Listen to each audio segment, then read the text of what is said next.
$1 সমান 60 টাকা, 65 টাকা, এইরকম একটা সিনারিওতে এসে আমরা দাঁড়িয়েছিলাম।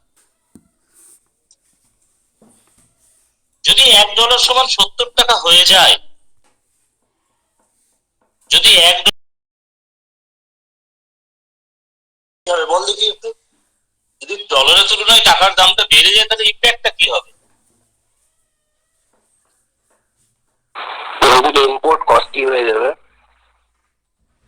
ভেরি গুড, ইম্পোর্টটা কস্টলিয়ার হয়ে যাবে, এক্সপোর্টটা বেড়ে যাবে।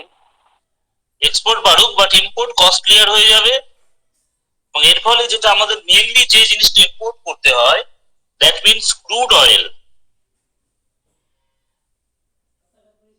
সেটা কস্টলিয়ার হয়ে যাবে এবং তার এফেক্টটা পড়বে আমাদের প্রাইস অফ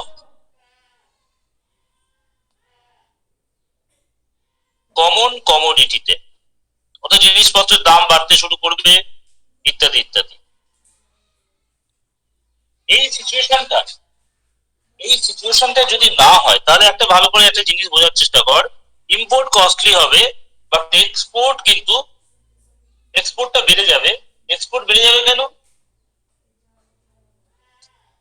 যেহেতু ডলারের তুলনায় টাকা সস্তা হয়ে যাচ্ছে, এই কারণে সবাই বাইরে থেকে যারা আসবে তারা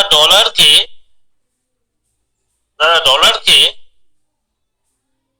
রুপিতে কনভার্ট করতে চাইবে, অর্থাৎ conversion of dollar into rupee এটা বেড়ে যাবে। এই জায়গাটাতে আরবিআই কি করবে? এই জায়গাটাতে আরবিআই প্রথম যে কাজটা করবে, স্টপ অফ আউটফ্লো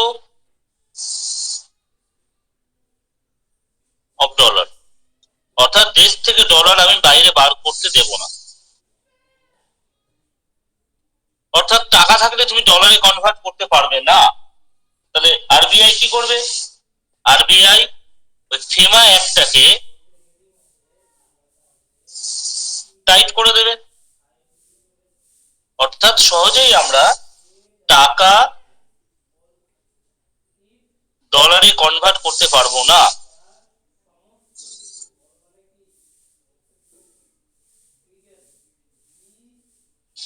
যখনই আমরা টাকা ডলারে কনভার্ট করতে পারবো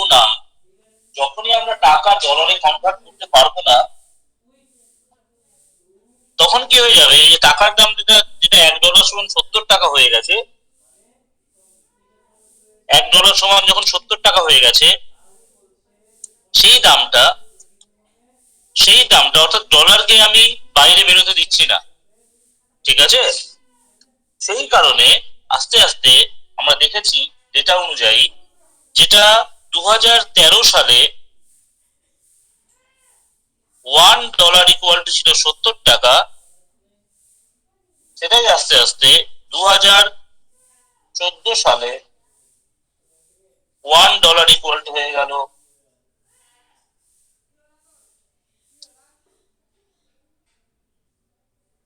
2014 সালে $1 ইকুয়াল টু হয়ে গেল 65 টাকা, 2015 সালে $1 ইকুয়াল টু হয়ে গেল 60 টাকা। এইভাবে আরবিআই এলআরএস ইমপ্লিমেন্ট করে যেটা $1 সমান 70 টাকা হয়ে গেছিল, অর্থাৎ টাকা দুর্বল হয়ে পড়েছিল ডলারের তুলনায়, এই দুর্বল হওয়াটাকে আরবিআই প্রতিরোধ করতে পারে বাই দ্য অ্যাপ্লিকেশন অফ এলআরএস। ওকে, যদি এই ধরনের এমসিকিউ আসে পরীক্ষাতে, এই ধরনের এমসিকিউ আসলো, যদি আরবিআই এলআরএস কে টাইট বা ইজি করে, তাহলে তার ইম্প্যাক্ট কি হবে?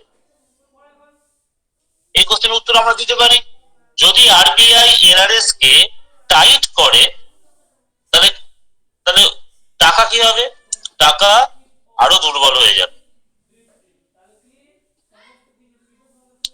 এই সরি, টাকার ভ্যালু তো বেড়ে যাবে। বেড়ে যাবে, সরি সরি, টাইট করলে হচ্ছে কি টাকার ভ্যালু বাড়বে। স্ট্রং হয়ে যাবে। আর ইজি যদি করে তাহলে সেটা উইক হয়ে যাবে। এই একটা কনসেপ্ট আমাদের বিল্ড হলো, কখন টাকা স্ট্রং হবে আর কখন টাকা উইক হবে। তাহলে আমরা যে কনভার্টিবিলিটি যে ডেফিনেশনটা আমরা আলোচনা করছিলাম কাল রাত থেকে, সেখানে একটা নতুন একটা চিত্র আমরা, একটা পরিষ্কার চিত্র আমরা পেলাম যে কারেন্ট অ্যাকাউন্টের ক্ষেত্রে আমাদের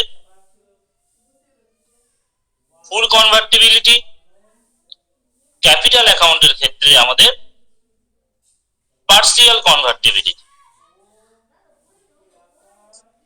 কারেন্টের ক্ষেত্রে ফুল কনভার্টিবিলিটি, ক্যাপিটালের ক্ষেত্রে আমাদের পার্সিয়াল কনভার্টিবিলিটি। এবার ধর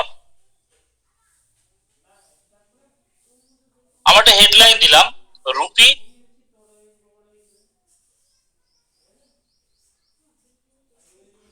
capital account, capital account convertibility.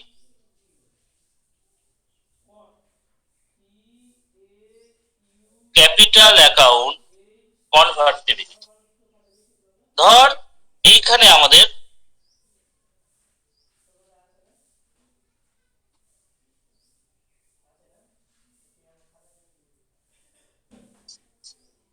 Capital account যেটা নট ফুললি কনভার্টেবল, ধর দিস ইজ 40%। আমি তো জানি না অ্যাকচুয়ালি কতটা কনভার্টেবল, ধরলাম 40%। আর এখানে ধরলাম আমি ক্যাপিটাল অ্যাকাউন্ট ধর ফুললি কনভার্টেবল। দুটোই কিন্তু ক্যাপিটাল অ্যাকাউন্ট।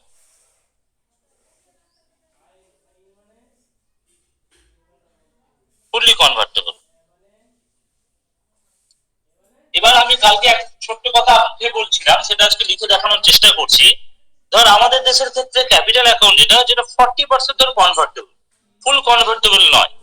তাহলে 40% থেকে যদি আমাকে 100% যাত্রা করতে হয়, তাহলে আমাকে কি করতে হবে, কোন ব্রিজ বানাতে হবে? সেই ব্রিজটাকে বলছি আমরা উদারীকরণ বা লিবারালাইজেশন।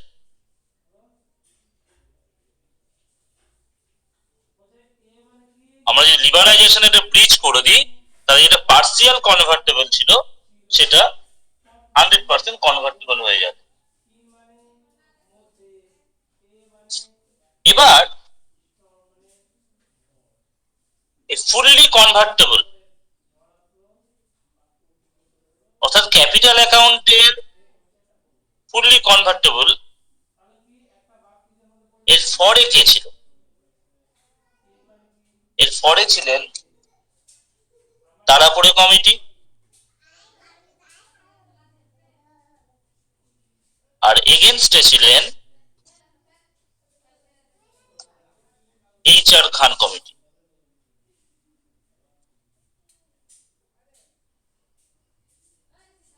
যিনি ফরে ছিলেন তারাপড়ে কমিটি, তার বক্তব্যটা প্রথমে বোঝার চেষ্টা করি। এনার বক্তব্য ছিল, তারাপড়ে কমিটির বক্তব্য ছিল, যদি আমরা ক্যাপিটাল অ্যাকাউন্টকে 100% কনভার্টেবল করে দিই, তাহলে খুব সহজেই আমাদের FDI আসবে, আমাদের FII আসবে, আমাদের ECB হবে, এক্সটার্নাল কমার্শিয়াল বরোয়িং। এর ফলে কি হবে? এর ফলে কি হবে যে বিজয় মালিয়া যে ধর দেনায় দেনাগ্রস্ত, সে বাইরে থেকে ডলার এনে খুব সহজেই তার বিজনেসটাকে এক্সপানশন করতে পারবে। তাহলে আমরা বলতে পারি বিজনেস এক্সপানশন হবে। বিজনেস এক্সপানশন যদি হয়, তাহলে প্রচুর কর্মসংস্থান ক্রিয়েট হবে, প্রচুর লোক চাকরি পাবে, নিউ জব ক্রিয়েট হবে, ইকোনমিক গ্রোথ তৈরি হবে। এটা কার বক্তব্য? তারাপড়ে কমিটির বক্তব্য। উল্টো দিকে HR খান বলছেন,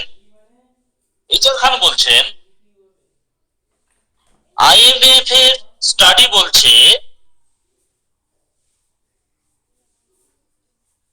IMF study did not find IMF study did not find such correlation. অর্থাৎ এফডিআই এলেই যে প্রচুর বিজনেস গ্রোথ হবে, প্রচুর জব ক্রিয়েশন হবে, এটা কিন্তু হচ্ছে না। কেন হচ্ছে না? তার কারণটা হচ্ছে, ইনি বলছেন, তারা পরে বলছেন, যদি আমরা ক্যাপিটাল অ্যাকাউন্ট লিবারালাইজেশন, এর ফুল ফর্ম হচ্ছে সিএল, সিএল এর ফুল ফর্ম হচ্ছে ক্যাপিটাল অ্যাকাউন্ট লিবারালাইজেশন। তারা পরে কমিটি বলছেন, যদি আমরা ক্যাল করি তাহলে আস্তে আস্তে ইকোনমিক গ্রোথ বাড়বে, ইকোনমিক গ্রোথ বাড়লে জব ক্রিয়েশন হবে, সবার হাতে একটু একটু করে টাকা আসবে। এর ফলে in the largest scenario inflation will decrease.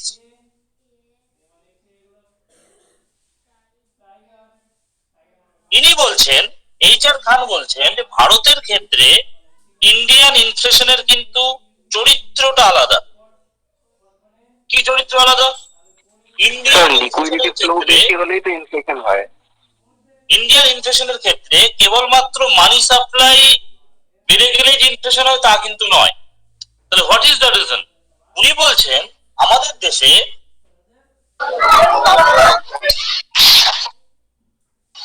Supply side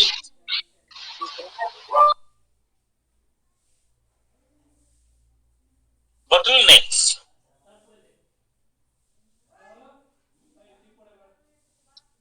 supply side bottlenecks, অর্থাৎ ভারতীয় ইনফ্লেশনের ক্ষেত্রে আমাদের ডিমান্ড এর তুলনায় সাপ্লাই কম, এই কারণেই অ্যাকচুয়ালি ইনফ্লেশনটা হয়।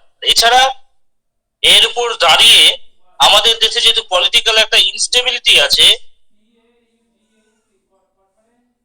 এই কারণেই আমাদের দেশে ইনফ্লেশন হয়ে যায়। সুতরাং আমরা যদি ক্যাপিটাল অ্যাকাউন্টকে ফুললি কনভার্টেবল করে দিই, ইনফ্লেশন কমে যাবে, এর কোনো নিশ্চয়তা নেই। এটা বললেন HR খান। এই কম্পারিজনটা আমাদের চলতে থাকুক। একটা সহজ উদাহরণ দিয়ে আমি ব্যাপারটাকে বোঝার চেষ্টা করি। যদি ক্যাপিটাল অ্যাকাউন্ট ফুল কনভার্টেবল হয়, যদি ক্যাপিটাল অ্যাকাউন্ট ফুল কনভার্টেবল হয়, সেক্ষেত্রে কি হবে? ধর বিজয় মালিয়া,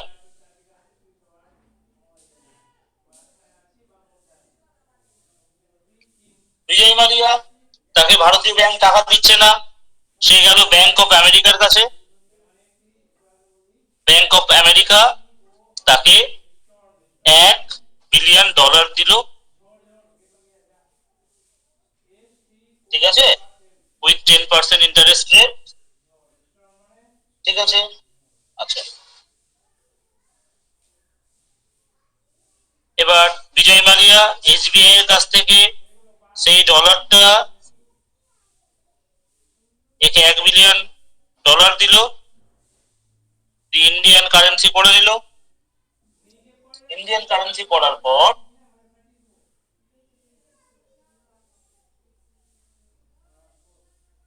প্লেন উড়িয়ে সে মোটামুটি এখানে ধর ইনভেস্ট করলো,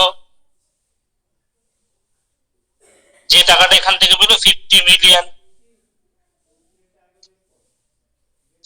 মিলিয়ন রুপিস। এই 50 মিলিয়ন রুপিস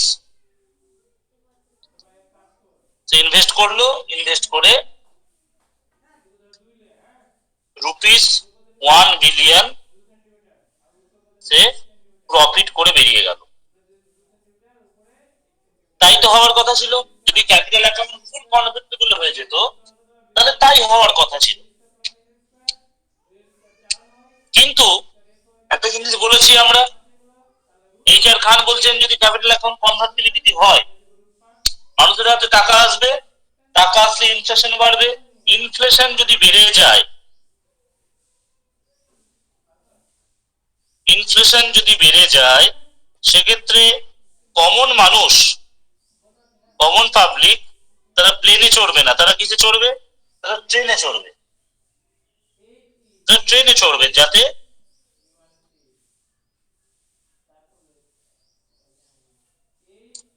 ট্রেনে যদি চড়ে তাদের ব্যবসা চলবে না। এছাড়া যদি সে সময় যুদ্ধ হয়, তাহলে ব্যালেন্স অফ পেমেন্ট ক্রাইসিস হবে। এই রিজন গুলো তিনি দেখালেন HR খান। যদি ফুললি ক্যাপিটাল অ্যাকাউন্ট কনভার্টেবল করে দিই, ফুললি কনভার্টেবল অ্যাকাউন্ট যদি আমরা করে দিই, সেক্ষেত্রে এই সমস্যাগুলো দাঁড়াবে। তিনি আরো বললেন, HR খান আরো বললেন, ফুললি ক্যাপিটাল অ্যাকাউন্ট কনভার্টেবল করে দিই, তাহলে এই যে রুপি টু ডলার, এই যে এক্সচেঞ্জ রেটে একটা ভোলাটিলিটি চলে আসবে।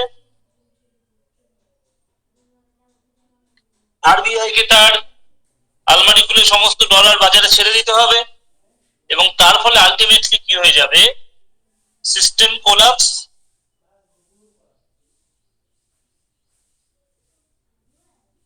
আর বিওপি ক্রাইসিস হয়ে যাবে।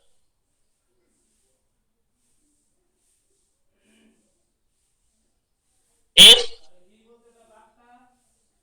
HR খান আরো বলেছেন যে 90-এর দশকের শেষের দিকে বিশেষ করে মালয়েশিয়া এবং থাইল্যান্ড, এই দুটো দেশে প্রচুর পরিমাণে ফরেক্স ছিল, প্রচুর পরিমাণে ফরেক্স রিজার্ভ ছিল। তা সত্ত্বেও তারা কিন্তু এই ক্রাইসিসটাকে প্রিভেন্ট করতে পারেননি।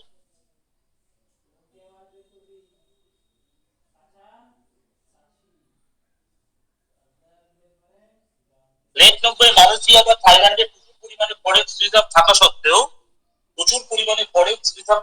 তারা কিন্তু এই ক্রাইসিসটাকে প্রিভেন্ট করতে পারেননি। তাহলে আমরা এখানে বলতেই পারি যে সবসময় যদি আমরা ফুললি ক্যাপিটাল অ্যাকাউন্টকে কনভার্টেবল করে দিই 100%, তাহলে সব সমস্যা যে শেষ হয়ে যাবে তা কিছু নয়। এইখানে আমরা ঠিক এই পজিশনে আমরা একটা ছোট্ট জিনিস আলোচনা করব, সেটা হয়েছে 1997-এর দিকে এশিয়ার কিছু কিছু দেশে ইকোনমিক ক্রাইসিস হয়েছিল। তাহলে আমরা 1997 এশিয়ান ক্রাইসিসের পূর্বের ঘটনাটাকে আগে আলোচনা করব। বিফোর 1997 এশিয়ান ক্রাইসিসের কি হয়েছিল সেটা আমরা আলোচনা করব, সেটা দেখে নিই, তারপর আমরা ব্যাপারটা বুঝতে পারব। বিশেষ করে ইস্ট এশিয়ান কান্ট্রিজ গুলো কি করত, ইস্ট এশিয়ান কান্ট্রিজ গুলো যেটা করত, তারা ইচ্ছাকৃতভাবে deliberately keep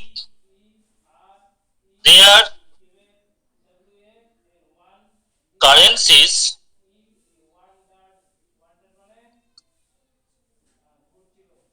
undervalued। ইচ্ছা করে তারা তাদের কারেন্সির দামটা কমিয়ে রাখতো। কেন কমিয়ে রাখতো বল দেখি?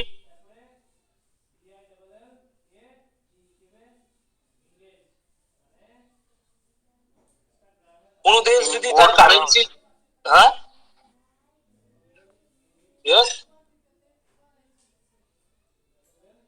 কেন, কি বললি বুঝতে পারলাম না, আরো বল।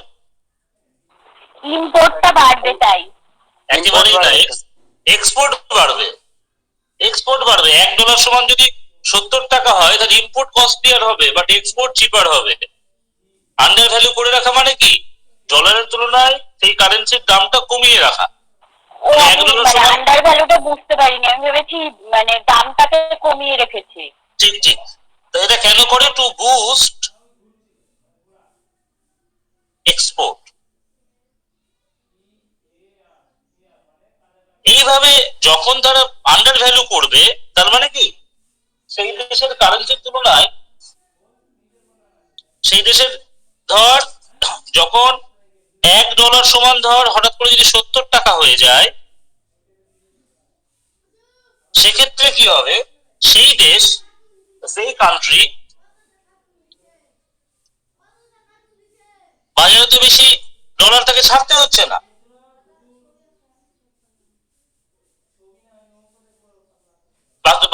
ডলার ছাড়তে হচ্ছে না, সবাই এসে কি করছে, সে দেশের কারেন্সিকে ডলারে কনভার্ট করে নিচ্ছে।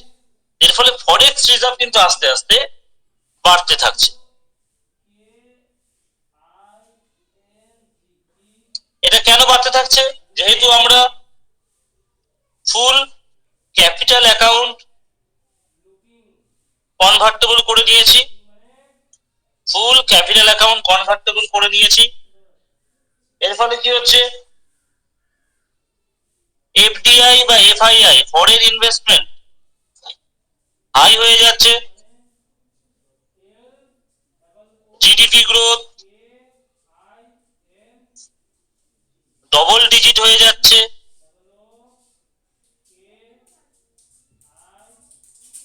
পার ক্যাপিটা ইনকাম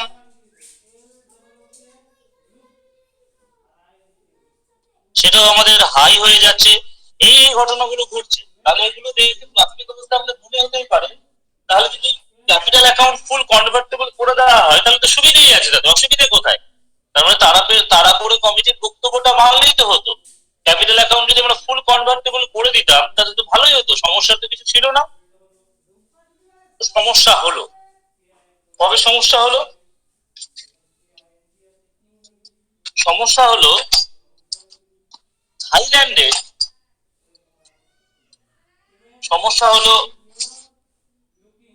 থাইল্যান্ডের একটি বড় কোম্পানি,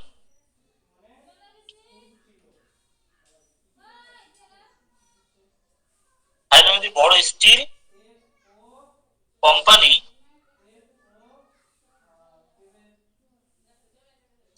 দেনার দায়ে জর্জরিত হয়ে গেল।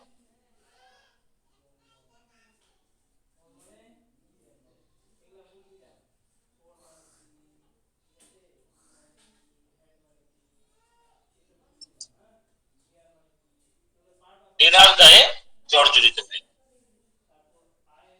এই দেনার দায়ে জর্জরিত হওয়ার জন্য যারা ফরেন ইনভেস্টর ছিল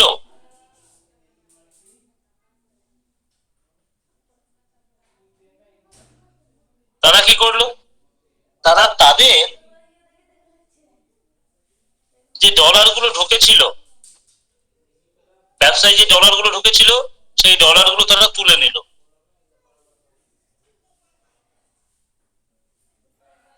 এবং এই ঘটনাটা শুধুমাত্র থাইল্যান্ডে হয়নি, পুরো ইস্ট এশিয়ান কান্ট্রিজ গুলোতে হয়েছিল, যেখানে 100% ফুল কনভার্টিবিলিটি অফ ক্যাপিটাল অ্যাকাউন্ট যেখানে ছিল, যেখানে ছিল তারা এই ঘটনাটা ফেস করছে। বেশ, তাহলে কি হবে? এর ফলে কি হবে, যখন ডলার তুলে নিতে, সবাই যখন ডলারে কনভার্সন করতে যাচ্ছে কারেন্সিকে, তখন কারেন্সি উইক হবে।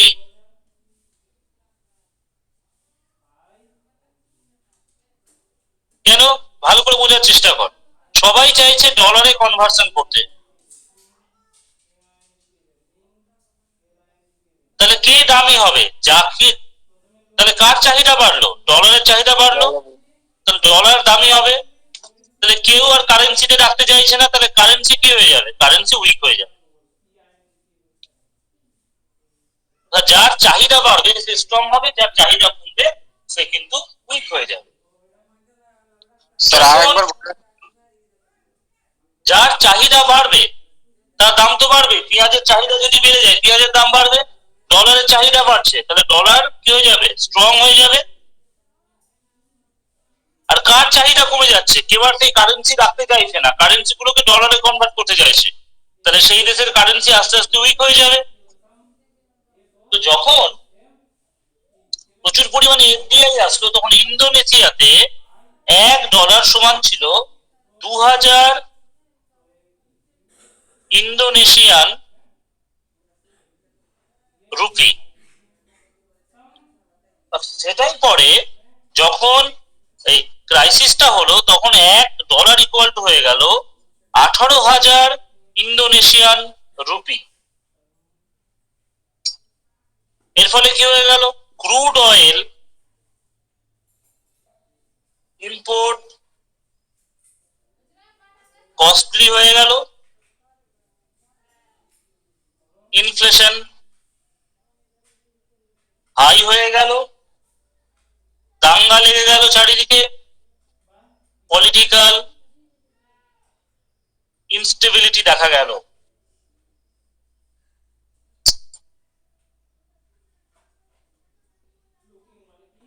সেন্ট্রাল ব্যাংক কি করলো? সেন্ট্রাল ব্যাংক যেহেতু ডলারের চাহিদা বেড়ে গেছে প্রচুর, সেন্ট্রাল ব্যাংক তাদের আলমারি খুলে দিল, খুলে সব ডলার মার্কেটে ছেড়ে দিল। Stabilise the market. আস্তে আস্তে সেন্ট্রাল ব্যাংকের ভাড়া ফুরিয়ে গেল, ব্যালেন্স অফ পেমেন্ট ক্রাইসিস হয়ে গেল। তাহলে আমরা দেখতে পেলাম ক্যাপিটাল অ্যাকাউন্ট যদি ফুল কনভার্টেবল করে দিই তার কিছু কিছু কিন্তু ভাই সমস্যা আছে। এই কারণে আমরা যদি ছোট্ট ডেটা এখানে দিই তাহলে ভালো করে বুঝতে পারবি।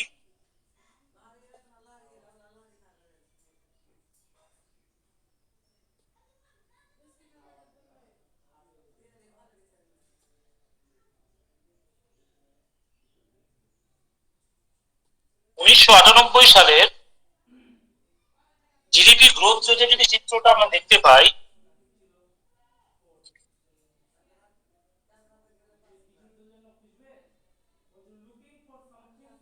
যে সমস্ত দেশ ফুল কনভার্টিবিলিটি অফ ক্যাপিটাল অ্যাকাউন্ট করেছিল তাদের জিডিপি, আর যারা পার্সিয়াল কনভার্টিবিলিটি অফ ক্যাপিটাল অ্যাকাউন্ট করেছিল তাদের জিডিপি আমরা দেখতে পাবো।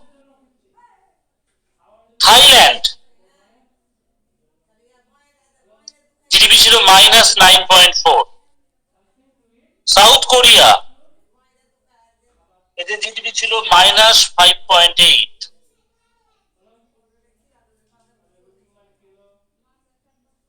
মালয়েশিয়া এদের জিডিপি ছিল -6.9, ইন্দোনেশিয়া এদের জিডিপি ছিল সব থেকে বাজে অবস্থায় -13.7, whereas ইন্ডিয়া জিডিপি ছিল 5.8, আর চায়না এর জিডিপি ছিল 7.8। অর্থাৎ যারা পার্সিয়াল কনভার্টিবিলিটি করেছিল ক্যাপিটাল অ্যাকাউন্ট তাদের অবস্থা কিন্তু খুব একটা বাজে হয়নি। কেন হয়নি? যে আমরা বিদেশ থেকে এত এফডিআই ঢুকতেই দিইনি, এত ডলার ঢুকতেই দিইনি আমরা দেশে যে তারা নিয়ে পালিয়ে যেতে পারে। ঠিক আছে? আর আরেকটা জিনিস তোদেরকে বলে রাখি, এফডিআই বা এফআইআই যদি আমাদের দেশে ক্যাপিটাল না থাকে, কিন্তু আমরা আমাদের দেশের মানুষ এতটাও গরিব নয় যে সবসময় আমাদের বাইরের উপর ডিপেন্ড করে থাকতে হবে। কেন? যে আমাদের দেশের আমাদের বেশিরভাগ ইনভেস্টমেন্টটা আমরা ব্যাংক বা কোনো সিকিউরিটি কিনে রাখি, অথবা আমরা গোল্ডে কনভার্ট করে দিই। গভর্নমেন্ট যদি কোনো রিফর্মস এনে বলে যে না ব্যাংক সিকিউরিটি বা গোল্ডে কনভার্সন করা যাবে না, আর বাইরে যত ব্ল্যাক মানি আছে সেটাকে যদি আমরা দেশে আনতে পারি, আর এই গোল্ডে কনভার্সনের যে ব্যাপারটা সেটা যদি আমরা ক্যাপিটাল অ্যাকাউন্টে যদি আমরা কনভার্ট করতে পারি, তাহলে আমাদের এফডিআই এর প্রয়োজন পড়বে না।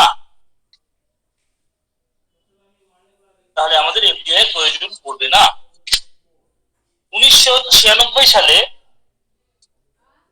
একটা এমসিকিউ এসেছিল ইউপিএসসি তে, বলছে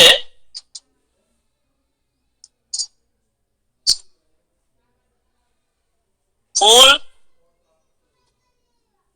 capital account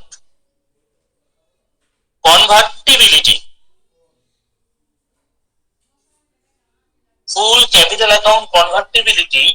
of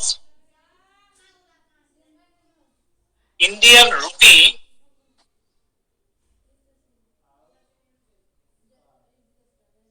advocated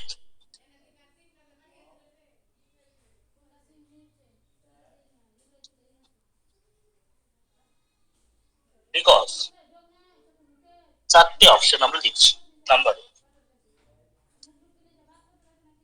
it will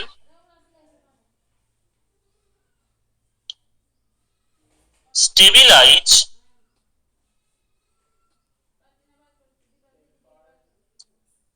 rupees exchange value against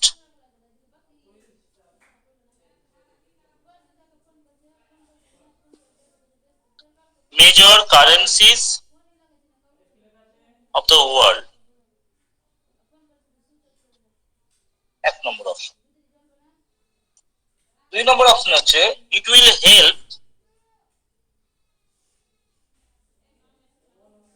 will help to promote export. Number 3, it will help to India to secure loans in attractive terms.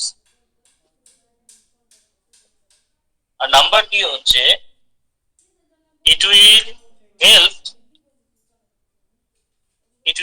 India to more capital inflow in India. কোনটা হবে answer?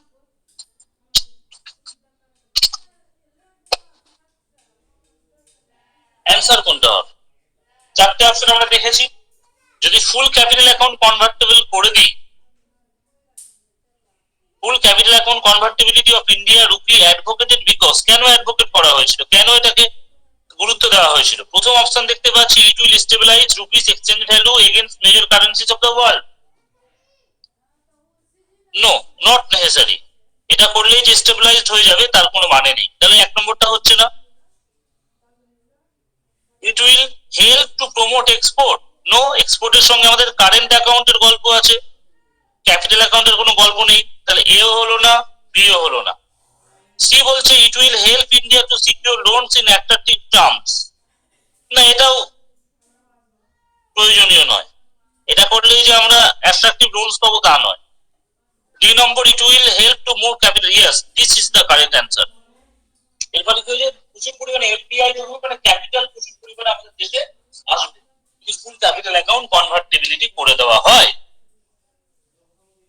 এই যে তাড়াকড়ি কমিটির কথা বলছিলাম, তাড়াকড়ি committee, এখানে তাড়াকড়ি কমিটির কথা বলছিলাম। তাহলে তাড়াকড়ি কমিটি উনি কেন বলেছিলেন? উনি 97 সালে বলেছিলেন he was deputy governor of RBI, আর এইচ.আর. খান উনিও ডেপুটি গভর্নর ছিলেন। তিনি কয়েকটা প্যারামিটার বলে দিয়েছিলেন। তিনি বলেছিলেন এটাকে সরাসরি ইমপ্লিমেন্ট করা যাবে না। তিনি বললেন ইন 3 ফেজ, 98 কিছুটা করো, 99 কিছুটা করো, 2000 কিছুটা করো। এবং তার আগে তিনি বলে দিয়েছিলেন কিছু প্রি কন্ডিশন রাখতে। কি সেই প্রি কন্ডিশন? তিনি বললেন যে ফিসকাল ডেফিসিট 2000 সালের মধ্যে 3.5% অফ জিডিপি থাকতে হবে। আজও আমরা পারিনি করতে। ইনফ্লেশন রেট 3 থেকে 5% এর মধ্যে থাকতে হবে, এটাও পারিনি করতে।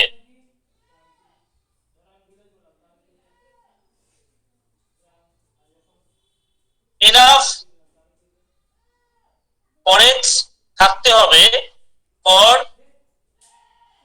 সাস্টেন অফ 6 মান্থস, অর্থাৎ কোনো কারণে যদি কোনো রিসেশন হয়ে যায় তাহলে 6 মাসের খাবার যাতে আমার থাকে, এটাও করতে পারিনি। বলা হয়েছিল এনপিএ ব্যাংকের থাকবে 5% অফ টোটাল অ্যাসেট, এটাও করা যেতে পারেনি। সিআরআর 3% এর কম থাকতে হবে, এটাও করতে পারিনি। যেহেতু আমরা এই কাজগুলো করতে পারিনি, এই কারণে তাড়াকড়ি কমিটির যে ফুল ক্যাপিটাল অ্যাকাউন্ট কনভার্টিবিলিটি সেটা আমরা এখনো পর্যন্ত সেটা গ্রহণ করতে পারি। এই জায়গাটা আরেকবার বলবেন।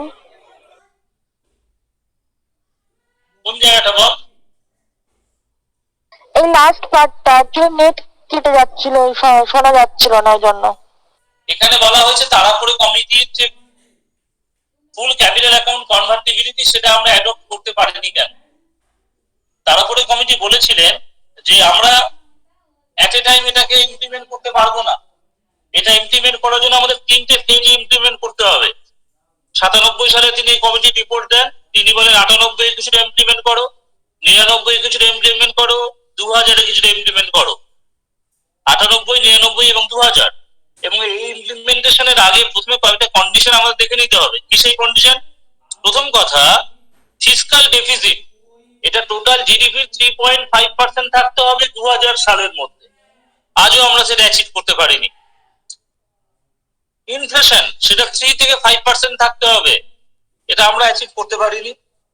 যদি কোনো কারণে রিসেশন হয়, হঠাৎ করে আমরা ক্যাপিটাল অ্যাকাউন্ট ফুল কনভার্টিবিলিটি করে দিলাম, ইস্ট এশিয়ান ক্রাইসিসের মতো কোনো ক্রাইসিস হয়, সেক্ষেত্রে আমাদের যাতে প্রয়োজনীয় ফরেক্স রিজার্ভ থাকে যেটা দিয়ে আমরা 6 মাস যাতে চেনে দিতে পারি, এটাও আমাদের নেই। ব্যাংকগুলোর এনপিএ টোটাল অ্যাসেটের 5% থাকতে হবে, এটাও নেই আমাদের। আর সিআরআর 3% এর নিচে থাকতে হবে, এটাও আমরা করতে পারিনি।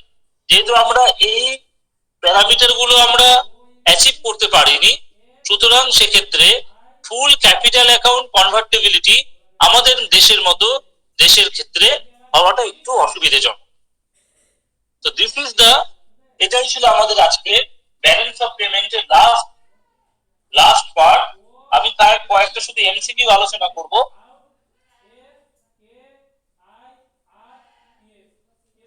এমসিকিউ আলোচনা করে আজকের চ্যাপ্টারটা আমাদের শেষ হয়ে যাবে।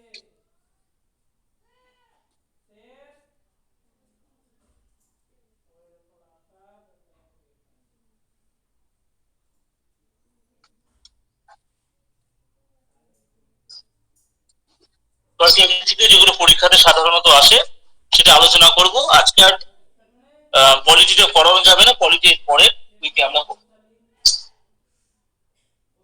প্রথমে এই কোশ্চেনটা খুব আসে যে ফেমা কোন ইয়ারে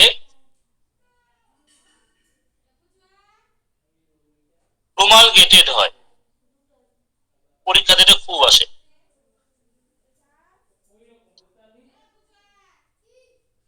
ফেমা হয়েছিল, লিখে রাখো সবাই, 1999 সালে। ঠিক আছে? এটা অ্যাকচুয়ালি প্রথমে ছিল ফেরা, ফরেন এক্সচেঞ্জ রেগুলেটিং অ্যাক্ট, যেটা হয়েছিল 1973 সালে। সেটাকে পরবর্তীকালে আমরা 1999 সালে ফেমাতে কনভার্ট করি।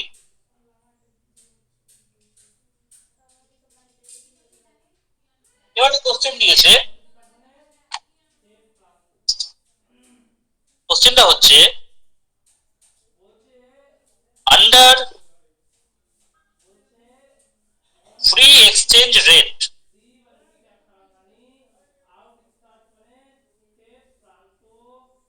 free exchange market,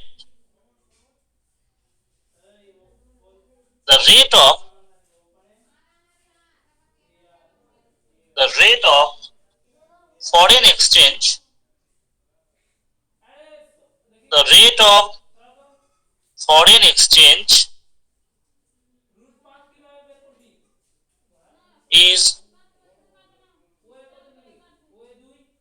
determined by, under free exchange market the rate of foreign exchange determined by, option গুলো হচ্ছে balance of payment theory, option B হচ্ছে purchasing power parity, option C হচ্ছে মিন্ট পার থিওরি, আর D হচ্ছে none of.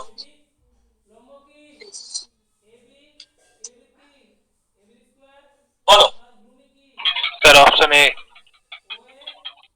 ওকে, আর কেউ? Purchasing পাওয়ার parity মনে হচ্ছে। ইয়েস, বললাম পারচেসিং পাওয়ার প্যারিটি হবে। একদম ঠিক। This is the correct answer. কেন সেটা বোঝাচ্ছি, পারচেসিং পাওয়ার প্যারিটি, পারচেসিং পাওয়ার প্যারিটি এখানে সেটা বোঝাচ্ছি।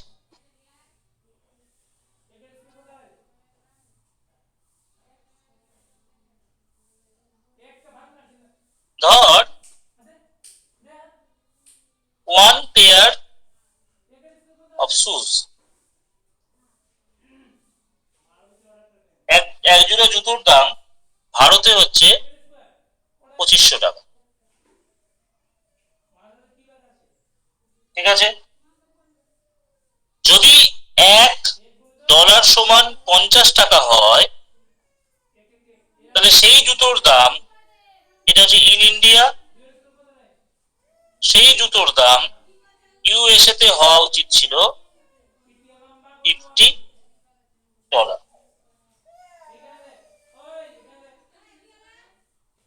ঠিক আছে, তাহলে দেখ আরো একটা জিনিস বোঝার চেষ্টা কর। প্রত্যেকটা দেশের ক্ষেত্রে যদি আমরা বাস্কেটের কথা বলি, ধর এটা হচ্ছে ইন্ডিয়া, এটা হচ্ছে ইউএসএ। প্রয়োজনীয় জিনিসপত্র এখানেও রাখা আছে, এখানেও রাখা আছে। এবার প্রয়োজনীয় জিনিসপত্র বিভিন্ন দেশের পারচেসিং পাওয়ারকে কম্পেয়ার করে একটা ইকুইলিব্রিয়ামে আনার চেষ্টা হচ্ছে। সেই ইকুইলিব্রিয়াম থেকেই আমরা এক্সচেঞ্জ মার্কেটের ক্ষেত্রে the rate of foreign exchange can be determined. এর ফর্মুলা হচ্ছে S equal to P1 by P2. What is S? S হচ্ছে আমাদের exchange rate of currency 1 to currency 2. P1 হচ্ছে represent the cost of goods X in currency 1, R P2 হচ্ছে আমাদের represent the cost of goods X in currency 2. এর answer হয়ে গেল purchasing পাওয়ার parity. Next কোশ্চেনে চলে যাচ্ছি আমরা।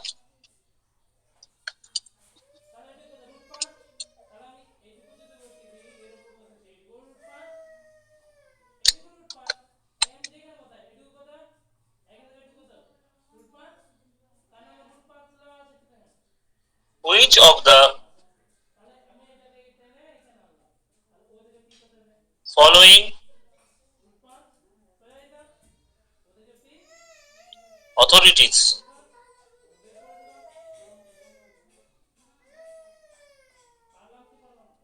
sanctions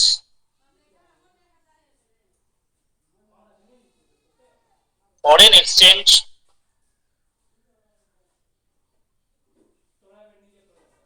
or import of goods? Which of the following authorities sanctions foreign exchange for import of goods? First option, any nationalized bank. Second option, exchange bank. Third option, RBI. Fourth option, Ministry of Finance. কি হবে উত্তর? Sir RBI. Sir RBI. RBI হবে। RBI হবে sir.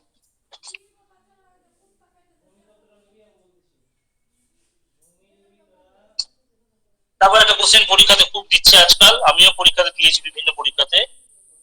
The term paper gold means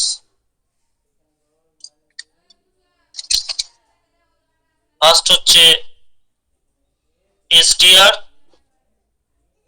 second হচ্ছে special accommodation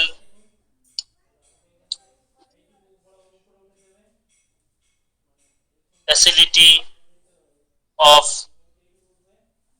world bank. Number C হচ্ছে currencies still on gold standard, আর number D হচ্ছে deficit financing. কি হবে বল?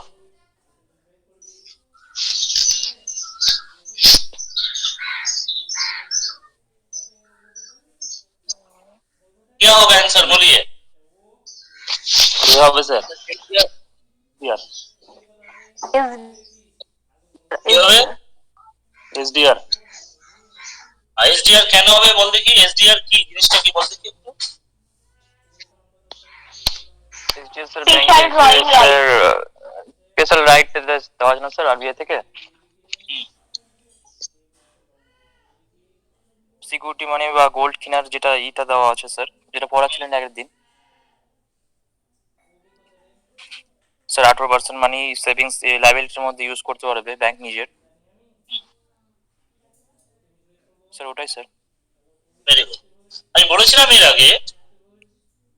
এর আগে যদি কোনো দেশের ব্যালেন্স অফ পেমেন্ট ক্রাইসিস হয়, ঠিক আছে, যদি কোনো দেশের ব্যালেন্স অফ পেমেন্ট ক্রাইসিস হয়, সেটাকে ম্যানেজ করার জন্য সে আইএমএফ এর কাছ থেকে লোন চাইতে পারে,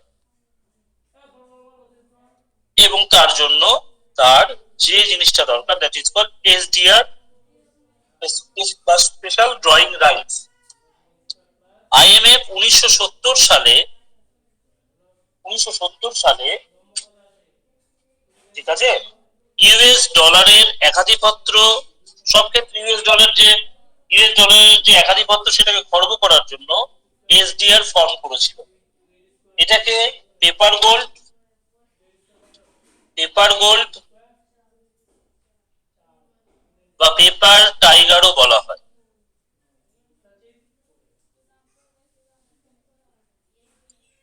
এসডিআর সাধারণত অন্য কোনো দেশের ডলার বা ইত্যাদির সঙ্গে তুলনা করা হয় না, এটা কেবলমাত্র কোন একটি কান্ট্রি এবং তার ব্যালেন্স অফ পেমেন্ট সেটেল করার জন্য আইএমএফ এর সঙ্গে পারস্পরিক বোঝাপড়ার জন্য যে কারেন্সিটা দরকার হয় তাকে আমরা এসডিআর বলি।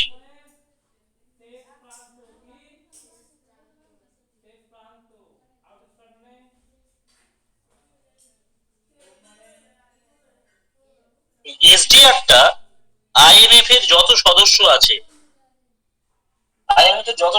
আছে তাদের জিএনপি গ্রস ন্যাশনাল প্রোডাক্টের উপর বেসিস করে আইএমএফ এসডিআর ছড়িয়ে দেয় তার সদস্য দেশগুলোর মধ্যে, ঠিক আছে।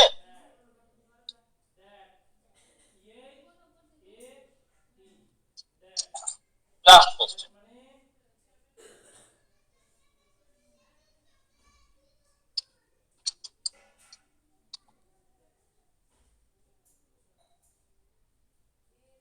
the forex reserve in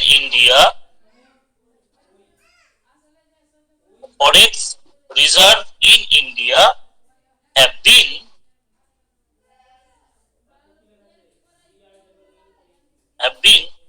witnessing continuous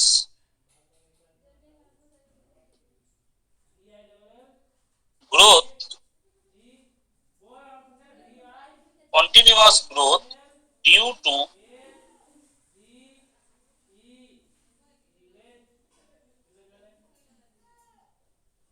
following reasons. The forex reserve in India have been witnessing continuous growth due to following reasons. Number 1,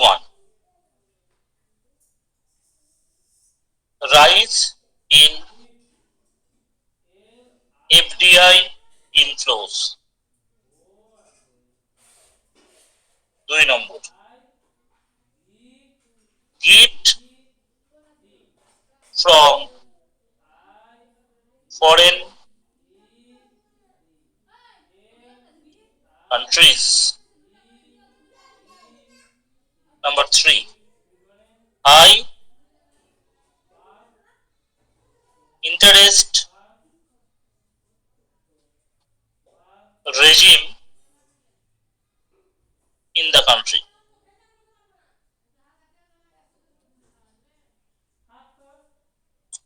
Huge inflows of FIIS funds.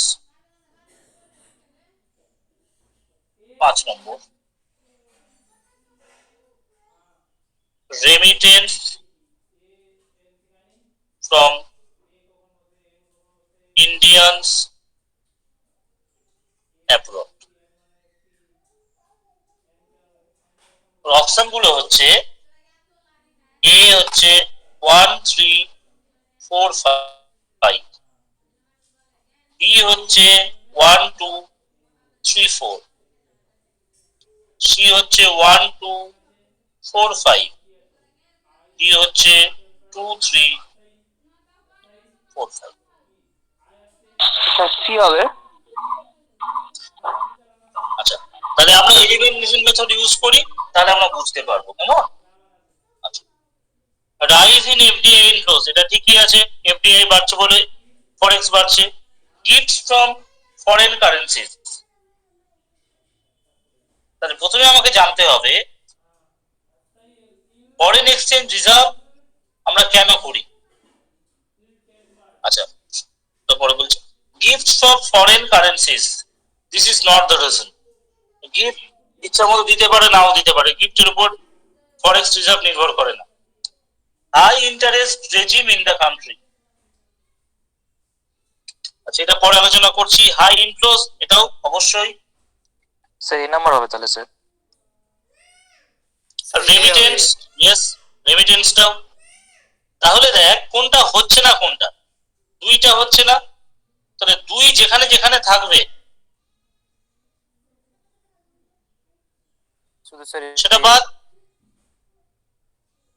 তাহলে পড়ে রইল এ, তাহলে আমাদের তিনটাও হবে, তাহলে অ্যান্সার হয়ে যাবে 1 3 4 5। This is called elimination method.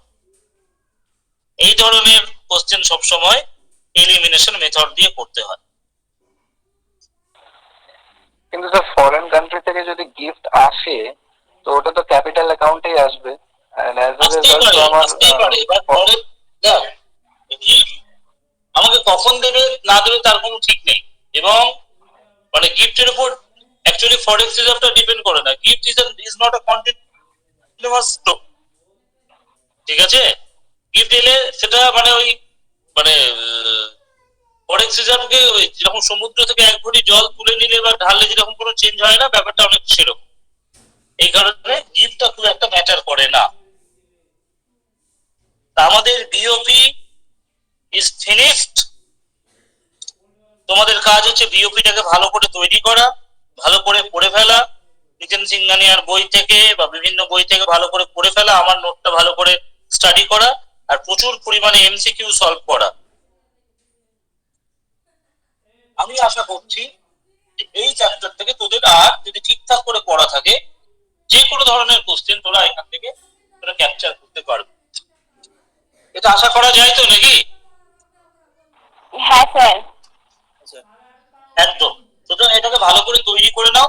Next উইকে, আজকে আমরা পলিটি ক্লাস করতে পারলাম না, নেক্সট উইক মঙ্গলবার আমরা পলিটি ক্লাসটা করবো। নেক্সট উইক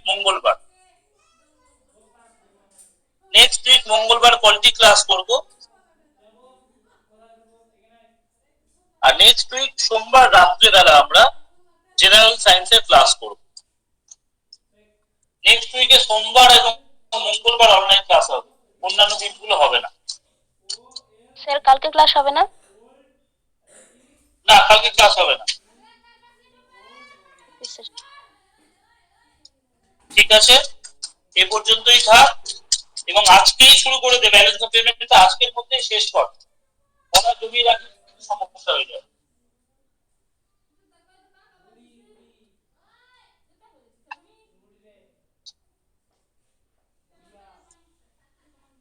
এই গেল আজকের গল্প।